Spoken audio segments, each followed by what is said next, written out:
আসসালামু আলাইকুম এভরিওয়ান। অবহেলিত সেনাবাহিনী গল্পের ৬ নম্বর পার্ট। তো চলো বেশি কথা না কইয়া গল্প শুরু করা যাক। তিশার হাত থেকে যখন ফুলটা নিতে যাব, ঠিক তখনই পেছন থেকে নিধি বলে উঠলো, বাহ, পার্কে প্রেম হচ্ছে। আগে বলতে প্রেম করার জন্য আমার বেড ছেড়ে দিতাম। ঘরে ৩ দিনের বিয়ে করা স্ত্রী রেখে পার্কে প্রেম করা হচ্ছে। ছি, মানুষ চরিত্রহীন হলে এতটা হয় জানা ছিল না। আমি বললাম, নিধি কি বলছে এসব, তোমার মাথা খারাপ হয়ে গেছে? নিধি বলল, তুই চুপ কর, তুই কি ভাবছিস আমি কিছুই বুঝি না? তুই আমাকে রেখে এখানে প্রেম করতে আসছিস। তিশা বলল, নিধি দোস্ত, তুই আমাদের ভুল বুঝিস না, আমার আর ভাইয়ার মাঝে তেমন কোনো সম্পর্ক নেই। নিধি তিশার গালে ঠাস করে চর বসিয়ে দিয়ে বলল, বাহ, খুব অভিনয় হচ্ছে তাই না? আর তুই কি মনে করছিস আমি তোদের কথা শুনিনি ফোনে? আর তুই আমার বাসায় তো আসতে পারতি। সি, বান্ধবী হয়ে বান্ধবীর বরের সাথে নোংরামি। নিধি বলল, জান, তুমি আর এই অসভ্য মেয়ের সাথে দেখা করবে না, চলো যান। আর এই যে মিস তিশা, নেক্সট টাইম আমার হাজবেন্ডের সাথে যোগাযোগ করলে তোর বাবার কাছে বিচার দিব। তিশা নিধির কথা শুনে চোখের পানি মুছতে মুছতে চলে গেল। তিশা চলে যেতেই নিধি আমার হাতটা ছেড়ে দিয়ে মুচকে একটা হাসি দিল। আমি মনে মনে বললাম, মেয়ে মানুষের হাসি এত কুৎসিত হতে পারে তা আগে জানা ছিল না। নিধি বলল, এই কি হলো, এভাবে তাকিয়ে আছিস কেন? তুই কি মনে করছিস তোকে সত্যি সত্যি ভালোবাসি? কোনোদিনও না, তোর মতো ছোট লোককে আমি কোনোদিন ভালোবাসবো না। সেই দিনের চোরের প্রতিশোধ নিলাম। আমি বললাম, তিশা না তোমার বন্ধু, ওর সাথে এমন না করলেও হতো না? নিধি বলল, করবো না কি করবো না সেটা তোর জেনে কি লাভ? সেই দিনের চোটটা আমার কলিজাতে লেগেছে, ভুলি কিভাবে বল? আমি আর কিছু বললাম না, বাসায় চলে আসলাম। দিন যাচ্ছে, নিধির অবহেলা অপমানের মাত্রা বেড়েই যাচ্ছে। মাঝখানে এভাবেই চলে যায়। এরই মাঝে মা আর আশাকে গ্রাম থেকে শহরে নিয়ে এসেছি। নিধি প্রথম দিকে আমার সাথে খারাপ ব্যবহার করলেও মা আর তিশার সাথে ভালো ব্যবহার করতো। বাট ইদানিং তার কি হয়েছে কিছুই বুঝতে পারছি না। আশা আর মায়ের সাথে অল্পতেই কোনো কথাই রেগে যাচ্ছে। একদিন অফিস থেকে ফেরার পথে নিউ মার্কেটে যখন ঢুকি, এমন সময় গাড়ি জামে আটকে পড়ে। হঠাৎ গাড়ির কাছে একটা মেয়ে এসে বলতে লাগে, স্যার একটা মালা নিবেন, বেলি ফুলের মালা, ম্যাডামকে দিয়েন, ম্যাডাম অনেক খুশি হবে। মালাগুলো দেখতে খুব সুন্দর, তাই কোনো কথা না বলে 2টা মালা কিনে নিলাম। সাথে নিউ মার্কেট মোড় থেকে কালো রঙা এক পাতা টিপ। এইদিকে মুষলধারে বৃষ্টি নামলো। বাইরে এক হাত বাড়িয়ে বৃষ্টির ফোঁটার সাথে নিজের অনুভূতিকে বিলিয়ে দিচ্ছি। বৃষ্টির প্রতিটা ফোঁটা আমার মর্মে স্পর্শ করছে। এমন সময় যদি নিধি থাকতো, তাহলে সত্যি বৃষ্টি যে আনুষ্ঠানিকতা নিয়ে নেমেছে তা পূর্ণতা পেত। বৃষ্টি মাথায় নিয়ে বাসায় ফিরে দেখি নিধি রুমে নেই। আমি ড্রেসিং টেবিলের সামনে ফুলের মালা আর টিপের সাথে ছোট্ট একটা চিরকুট লিখে বারান্দায় চলে গেলাম। বৃষ্টি এখনো পড়ছে, গাছের পাতাগুলো সতেজ হয়ে উঠছে বৃষ্টির ছোঁয়ায়, তাদের দুঃখগুলো যেন মুছে যাচ্ছে। এইদিকে নিধি শাওয়ার শেষ করে মাথায় টাওয়াল জড়িয়ে আয়নার সামনে বসতেই সামনে বেলি ফুলের মালা দেখে খুশি হয়ে যায়, সাথে তার পছন্দের টিপ। সে কিছু না মনে করেই মালাটা হাতে নেয়। এমন সময় দেখতে পাই একটা চিরকুট। চিরকুটটা বের করতেই দেখে ছোট্ট ছোট্ট লাইনে লেখা, একটা বিষণ্ণময় বিকেল, অভিমানী তুমি কার্নিশে দাঁড়িয়ে অপেক্ষামান। তখন ঝুম বৃষ্টি নামলো, আর সেই বৃষ্টিতে সারা শহর খুঁজে তোমার অনিমেষ কালো চুলের খোপায় বেলি ফুলের মালা এঁটে দিয়ে যদি বলি, ভালোবাসি আমার রাজকুমারী, তুমি কি তখনও অভিমান করে থাকবে, নাকি মুচকে এসে শাড়ির আঁচলটা দিয়ে আমার ভেজা চুলগুলো মুছে দিয়ে বলবে, ভালোবাসি তোমায়, আমি অপেক্ষায় থাকবো? চিরকুটটা পড়তেই নিধির মাথায় রক্ত উঠে পড়লো। ছোট লোকটা কিভাবে ভালোবাসার কথা বলে! ফুলটা হাতে নিয়ে ডাক দেয়, রাজ কই তুমি?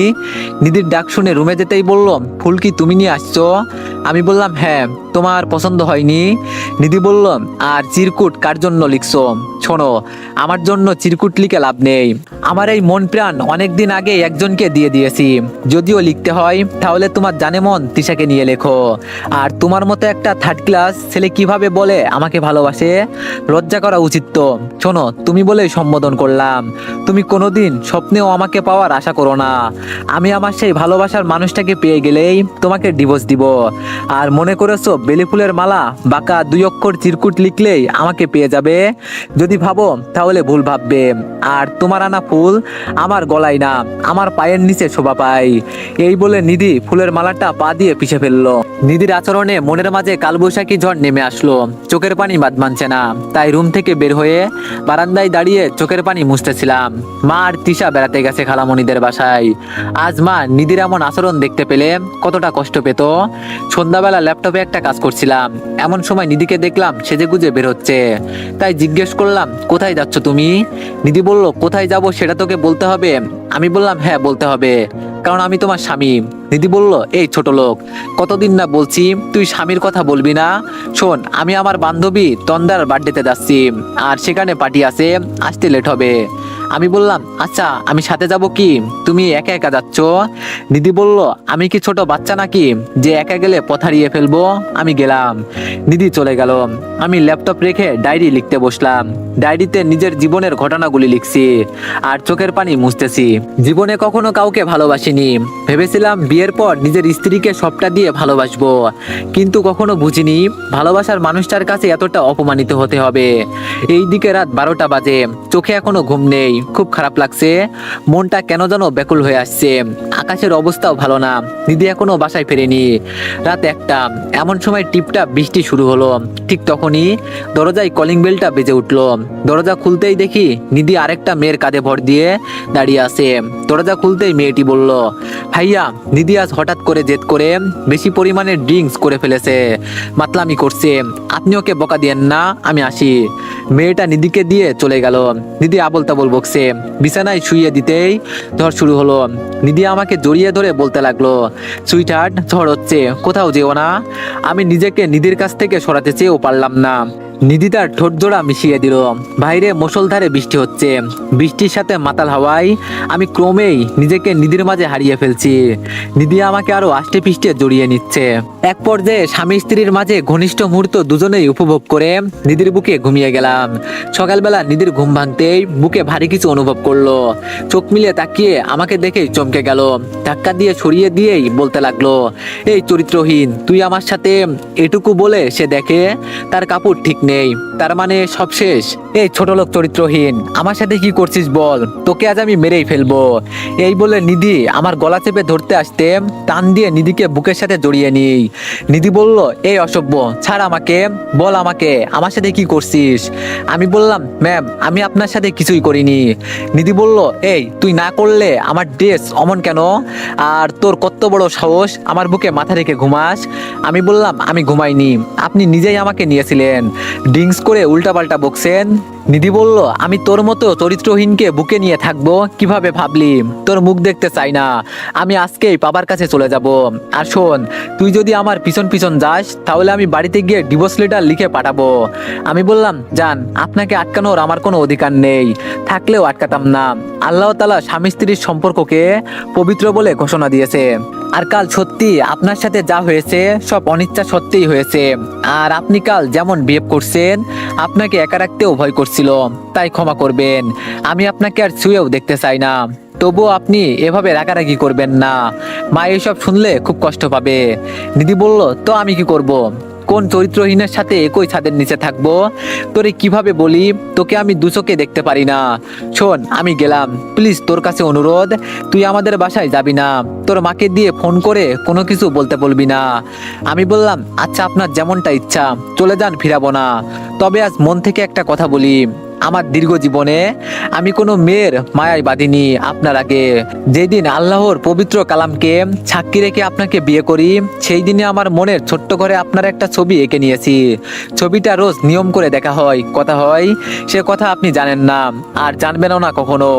আমি সত্যি আপনার এতটা অবহেলার পরেও ভালোবেসে ফেলেছি, আর আমি চাই না আমার ভালোবাসার মানুষটা আমার সাথে থেকে কষ্ট পাক। আপনি যান, তবে অনুরোধ, মা ফোন করলে একটু ভালোভাবে কথা বললেন, যেন মা আপনার আচরণে কষ্ট না পায়। নিধি বলল, বাহ, ইমোশনাল ড্রামা তো খুব সুন্দর করতে পারিস। আরে তোর মুখে ভালোবাসার কথা শোভা পাই না, যে মেয়ে জাতিকে সম্মান করতে পারে না, যে একটা মেয়ের সরলতা সুযোগে সব দেখে নাই, তার মুখে ভালোবাসা নামক শব্দটা অপমানিত হয়। নিধি কথাগুলো বলে ওয়াশরুমে চলে গেল। আমি এখনো দাঁড়িয়ে আছি, নিধির কথাগুলো মাথায় ঘুরপাক খাচ্ছে। বিছানায় বসে পড়লাম আর ভাবতে লাগলাম, সত্যি কি নিধির মনে আমার জন্য একটুও ভালোবাসা নেই? যা রয়েছে হয়েছে তা শুধুই কি ঘৃণা? এইসব ভাবতে ভাবতে চোখের কোণে অশ্রু এসে ভিড় জমায়। এইদিকে নিধি তার ব্যাগ গুছিয়ে তার বাবার কাছে চলে যায়। সন্ধ্যায় মাকে ফোন দিলাম, মা জানালো খালা অসুস্থ, আশাকে নিয়ে আরো 2 দিন থাকবে। আমি যেন কোনো চিন্তা না করি। ফোন রেখে দিয়ে ঈশান নামাজ পড়ে শুয়ে আসি। এমন সময় ফোনটা বেজে উঠলো। ফোনের স্ক্রিনে তাকিয়ে খানিকটা অবাক হলাম। তামান্না ফোন করেছে। 2বার রিং হওয়ার পর 3য়বারে ফোনটা রিসিভ করতেই বলল, রাজ কেমন আছো? আমি বললাম জি ভালো, আপনি? তামান্না বলল, আপনি না বললে হয় না। আমি বললাম, আপনারা কত বড় ঘরের সন্তান, আপনাদের আপনি বলে সম্বোধন করাই মানায়। তামান্না বলল, রাজ প্লিজ আপনি নয় তুমি করে বলবে। শোনো না, কাল একটু দেখা করতে পারবে? আমি বললাম, আমার হাতে সময় নেই, তাছাড়া শরীরটাও ভালো নেই। তামান্না বলল, রাজ প্লিজ, আমি একটা সমস্যায় পড়েছি, কি করব বুঝতে পারছি না, তাই তোমার সাথে শেয়ার করতে চাচ্ছিলাম। কাল আসো না একবার হোটেলে, দুজনে কথা বলি। আমি বললাম আচ্ছা, কাল বিকেল 3টায় নীলমেঘ রেস্টুরেন্টে। তামান্না বলল, আচ্ছা, এতগুলো ধন্যবাদ তোমাকে। এইদিকে পরের দিন বিকাল 3টায় রেস্টুরেন্টে গিয়ে দেখি তামান্না বসে আছে। আমি গিয়ে তার ওপর পাশে বসলাম। একবার চোখাচোখি হলো। আমি টেবিলে রাখা একটা টিস্যু নিয়ে কপালের ঘাম মুছতে মুছতে বললাম, তামান্না কি যেন বলতে চেয়েছিলে? তামান্না বলল, রাজ আমি অনেক বিপদে আছি, তুমি আমাকে প্লিজ বাঁচাও।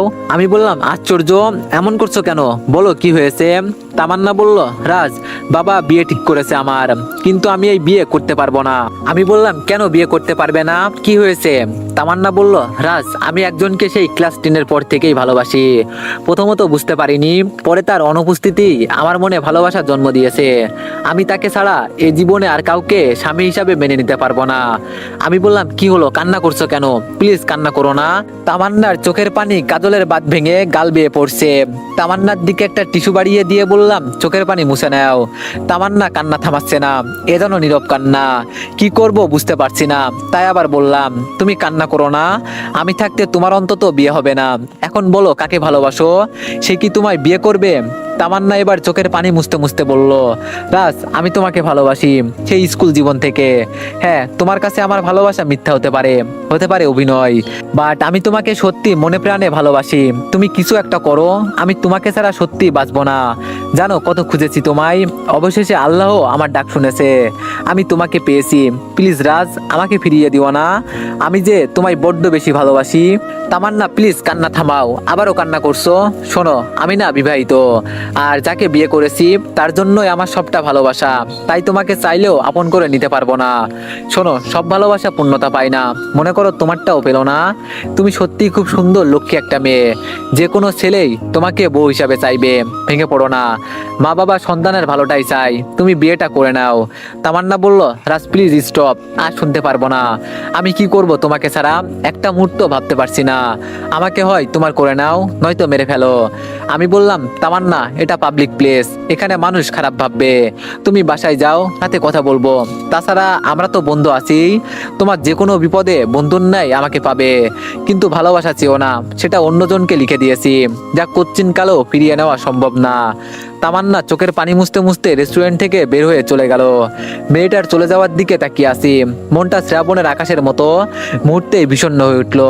সন্ধ্যায় বাসায় ফিরলাম, বাসাটা একদম ফাঁকা, বাইরে থেকে খাবার নিয়ে আসিনি, তাই নিজেই একটা ডিম ভেজে খেয়ে নেওয়ার আগে ভাবলাম একটু নিধিকে ফোন দিই।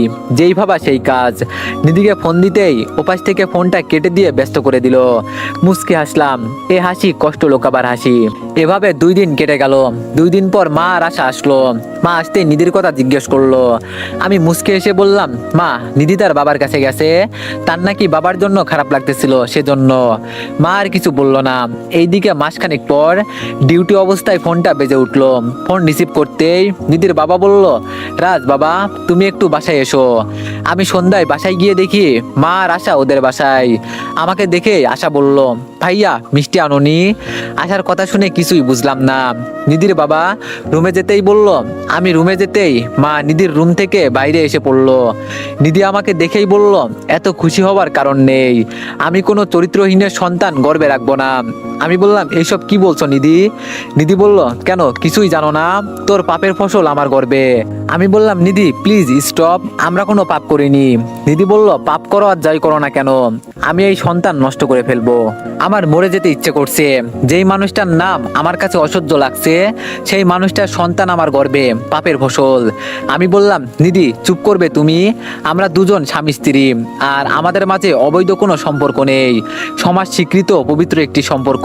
হ্যাঁ আমি জানি তুমি আমাকে ঘৃণা করো, সারা জীবন ঘৃণা করো, তাতেও কোনো সমস্যা নেই, কিন্তু তোমার গর্ভে বেড়ে ওঠা নিষ্পাপ সন্তানটার উপর কলঙ্কের লেপন দিও না, তোমার প্রতি আমার অনুরোধ। নিধি বলল, এই তুই চুপ কর, কিসের বিয়ে? আমি কোনো বিয়ে মানি না, আর তুই আমাকে ডিভোর্স দিবি, তাও এই মাসের মাঝেই। আমি কতবার বলবো আমি একজনকে ভালোবাসি, আমার মন প্রাণ জুড়ে শুধু তারই বসবাস, তাকে ছাড়া এ মনের আসনে কাউকে বসাতে পারবো না। নিধির কথাগুলো আমার বুকে কাটার মতো লাগছে। চোখের পানি কোনো রকম ধরে রেখে বললাম, নিধি তুমি কাকে ভালোবাসো? আমাকে বলো, আমি তোমাদের দুজনকে এক করার জন্য যা করার তাই করব। নিধি বলল, সেটা তোর মতো চরিত্রহীনকে বলতে হবে না, যে আমার জীবনটাকে নরক বানিয়ে দিয়েছে। পারলে আমাকে ডিভোর্স দে, যদি এতই ভালোবাসিস। আমি বললাম, নিধি তুমি যদি অন্য কাউকে ভালোবাসো তাহলে আমাকে কেন বিয়ে করলে? আর তুমি কাউকে এতটা ভালোবাসো সেটা কি আমাকে বলতে পারতে না? জানো আমার মা তোমাকে কতটা ভালোবাসে, নিজের মেয়ের মতো মনে করে। নিধি বলল, এই ছোট লোক, ড্রামা অফ কর, আমাকে সামনের মাসের 25 তারিখের মাঝেই ডিভোর্স দিবি। আমি বললাম, নিধি তুমি প্রেগনেন্ট, এই অবস্থায় তোমাকে কিভাবে ডিভোর্স দিই? আর তোমাকে এখন ডিভোর্স দিলেও তুমি তোমার ভালোবাসার মানুষকে বিয়ে করতে পারবে না, প্রচলিত আইন বলো বা আমাদের ধর্ম বলো।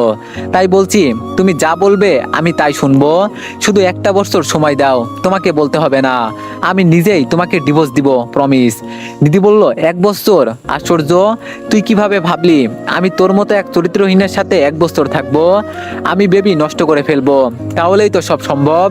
এমন সময় নিধির বাবা রুমে এসে বলল, কেন বাবা? আমি আজ অনেক খুশি, আমি নানু হব। এ বাড়িতে বহুদিন পর আজ খুশির আমেজ। সামনে শুক্রবার ছোটখাটো একটা অনুষ্ঠান করব, আর তুমি এই সময়টা আমার পাগলি মেয়েটার পাশে থেকো, ও বড্ড পাগলি, তোমার ওর পাশে থাকা জরুরি। আমি বললাম, জি বাবা। নিধির বাবা বলল, আচ্ছা মা তোরা কথা বল, আমি একটু বাইরে যাচ্ছি। আর হ্যাঁ রাজ, তুমি তোমার মাকে বইল না, দিদি খুশির খবরটা বললে তিনি অনেক খুশি হবেন। দিদির বাবা বলল, আচ্ছা মা ফোন করে বলিস কিন্তু। কথাগুলো বলে সিনা সাহেব বের হয়ে গেল। নিধির বাবা চলে যাওয়ার পরই আম্মুর ফোন রিসিভ করতেই বলল, বাবা রাজ, বৌমাকে কোন দিন বাসায় নিয়ে আসবি? নিধিকে ছাড়া বাসাটা একদম খালি খালি লাগছে। আমি কোনো কথা না বলে ফোনটা নিধির দিকে বাড়িয়ে দিলাম। নিধি ফোনটা হাতে নিয়ে সালাম দিতেই ওপাশ থেকে মা বলল, আমার মাটা কি অভিমান করেছে আমার উপর? 2 সপ্তাহ হয়ে যাচ্ছে তার সন্তানের কাছে আসছে না যে। নিধি বলল, না না, আমার শরীরটাও বেশি একটা ভালো না, ভাবছি কাল পরশুর মাঝে যাব। আমার মা বলল, কি বললে? তোমার শরীর ভালো না? আগে বলনি কেন? ও আমাকে পর মনে হয়। নিধি বলল, না না, আপনার জন্য খুশির খবর আছে, আপনি দাদি হতে যাচ্ছেন। আমার মা বলল, আলহামদুলিল্লাহ। সত্যি বলছো মা? আমি বিশ্বাস করতে পারছি না। আচ্ছা মা তুমি রেস্ট নাও, আমি তোমাকে নিতে আসতে যাব, এখন রাখি।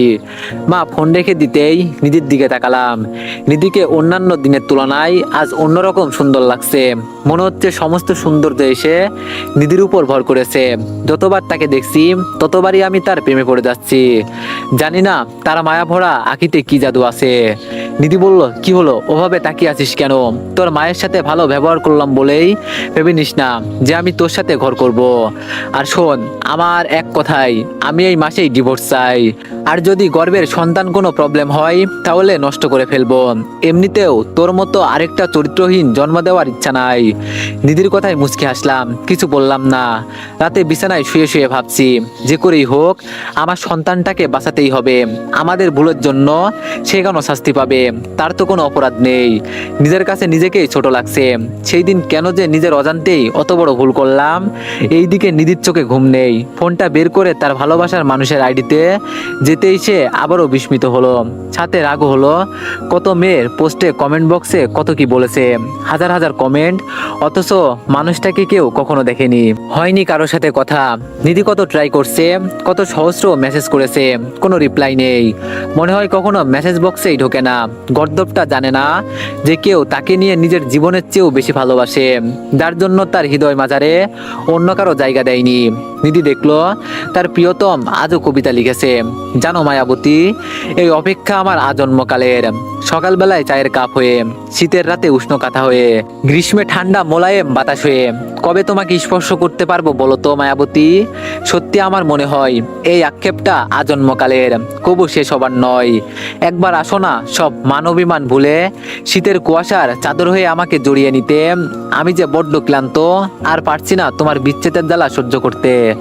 নিধি কবিতা শেষ করে প্রতিদিনের ন্যায় আজও অনেকগুলো মেসেজ করলো।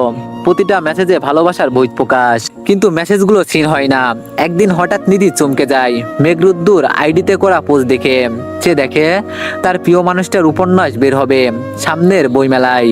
নিধি মনে মনে ভাবলো অবশেষে সে তার প্রিয় মানুষটার দর্শন পেতে যাচ্ছে। এইদিকে দেখতে দেখতে 25 তারিখ এসে যায়। ডিউটি থেকে ফিরতেই রাতে নিধি বলল, আমার ডিভোর্স লেটার কোথায়? আমি বলেছিলাম 25 তারিখের মাঝে আমায় ডিভোর্স দিতে। আজ মাসের 25 তারিখ।